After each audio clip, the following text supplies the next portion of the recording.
honourable member for St. John's South-Mountp Pearl.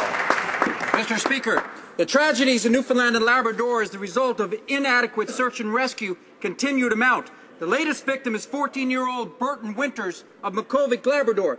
The Defence Department revealed Wednesday its Goose Bay-based Griffin helicopters were out of service. Deja vu, Mr. Speaker.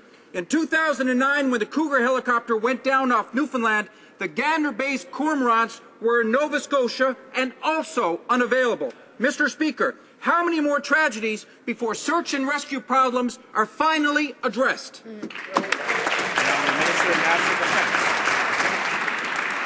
Well, Mr. Speaker, as I've said a number of times, our thoughts and prayers are with the family of young Burton Winters, certainly his family, his friends, his entire community of Makkovik.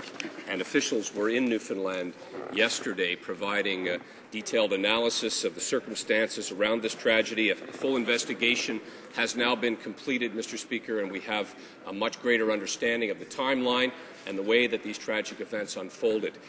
Both the RCMP and Canadian Forces officials have explained some of these circumstances. There are improvements that can be made, perhaps in protocol, and we are in a constant state of update and improvement. The honourable member for St. John's South-Mountp Pearl. That's cold comfort for Newfoundland and Labrador mariners, Mr. Speaker. That's no comfort. It's one thing for defence to state they met their own standards. It's another to say the response in Makkovik was satisfactory and the equipment adequate. Yesterday's press conference raised more questions than it answered. First, we learned weather delays prevented the rescue. Now we learn the helicopters in the region were out of commission.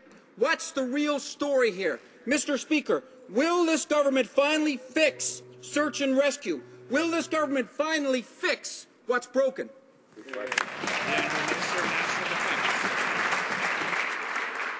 Well, let's keep a few facts in mind, Mr. Speaker. Our country has the largest search and rescue territory on the planet.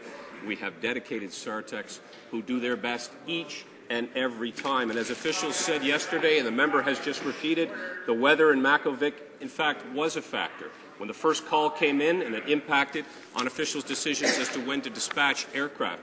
As explained by Admiral Gardam yesterday, the weather was an issue. The first call came 20 hours after this young man had apparently left his home. The second call came some 51 hours later, Mr. Speaker.